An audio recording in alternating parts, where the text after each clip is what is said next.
Pastor. Ako yung caregiver ni Romy Amante. Si Papa po. Ma, nandito na po yung caregiver ni Papa. Pasok po kayo na. Hi ma'am, good morning. Ako nga po pala si Milpa Pastor. Ako po yung caregiver ni Mr. Romy Amante. Kamusta po siya? Kamusta po? Sa ngayon po, okay naman po siya. Okay, pwede ko po ba siyang makita, ma'am? Okay naman po. Pwede ka po.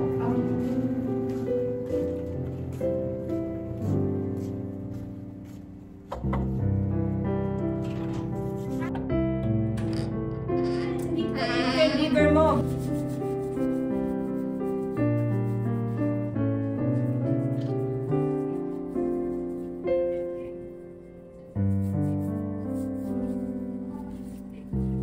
Hello po, sir. Good morning. Kamusta po? Ako nga po pala si Milpa Pastor. Ako po yung caregiver mo today. Sir, okay lang po ba? Kukunan kita ng baby. Check ko lang yung blood pressure niyo. Sige. Okay po. Perform mo na muna.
Next week pa po ang schedule ni sir. Next week pa ako babalik.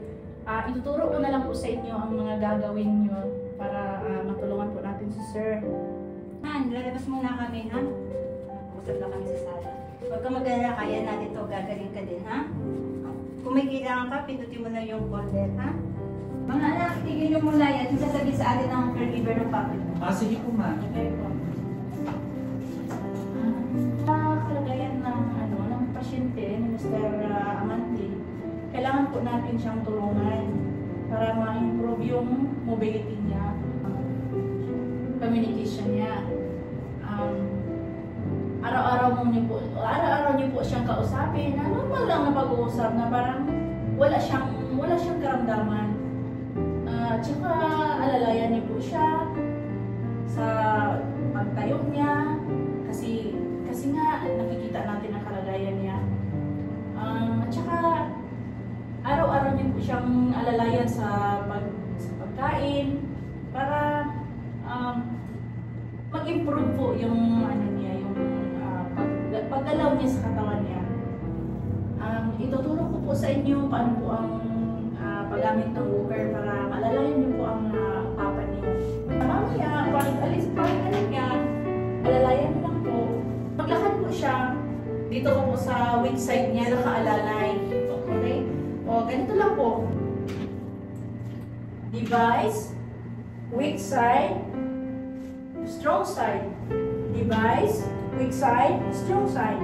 Device, weak side, strong side. O, ganito po siya, sir. Na-exercise po ba tayo pwedeng gawin po yung play sa papa natin para ma-improve? Yes, meron. Sir, ma'am, kailangan din natin na i-exercise si Sir Romy. Kailangan natin na exercise ang kamay niya kasi nga weak side yun. Flexion, extension. Pero dahan dahan-dahan lang po para hindi po masaktan si sir. Flexion, extension. Flexion, extension.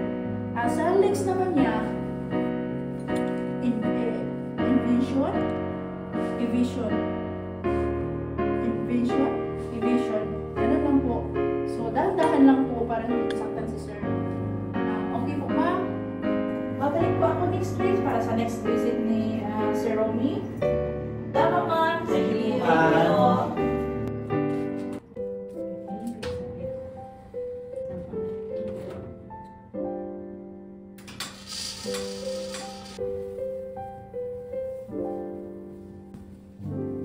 Okay, boy, upo ka po. Tutulungan pa. Mag-move ka lang po. Tutulungan po.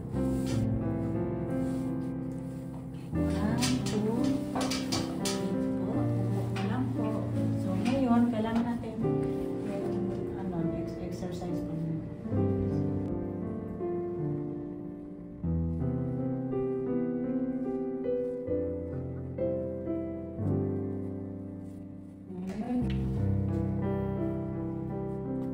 I-move lang po. Okay ka naman po. Nakatulog ka naman po ng maayos. Okay pa? Kailangan po natin mag-exert. Itaas po. Kaya po ba? Magdahan-dahan lang. Kaya niyo po ba? Hindi po ba masakit? Hindi. Okay, ganito naman po. Hello pa, kumusta na? Mag-walking po tayo sa... Saan tayo pupunta? Diyan lang po sa sala lang po. Tis na. So, focus na lang po dito sa gilid. Kaya niyo po ba? Yes. Okay. Tapos, po tayo sa gilid pa. 1, 2, 3, po. Itangling lang po yung paa nyo. Nandito po. Kailangan po kayo pa. Okay na. Nasa lang yung pagtulog niyo.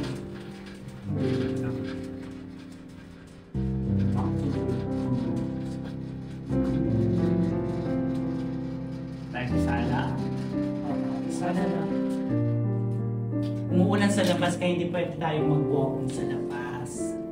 Sa ibang araw na lang po.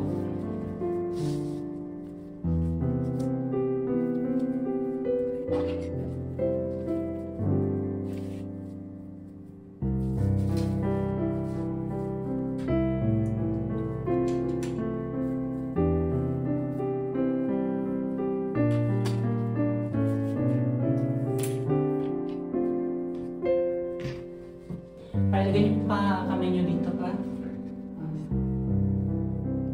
Tapos, in the count of 3 pa, tayo po tayo. 1, 2, 3, tayo. Yan po. Sama po. Yan. So, ganyan po po ha. Una, itulak niyo muna po yung device. Tapos, sunod po yung weak at saka strong. Okay po. So, device po. Then, weak. Strong. Device po ulit. Weak. Strong po. Device. Weak. Strong. Yan. Device. I-move niyo po yung weak part po. One. Strong. Yan. Sige po. Device. Weak. Strong. Device. Weak. Strong.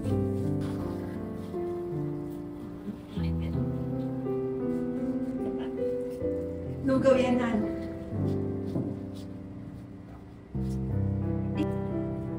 Kamusta na pakiramdam? Okay? Sarap.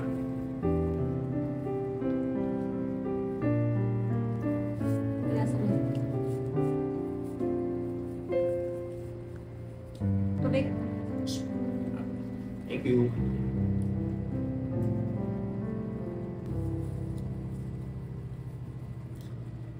Tingin ko. Ano, patubig po. Okay. Start na.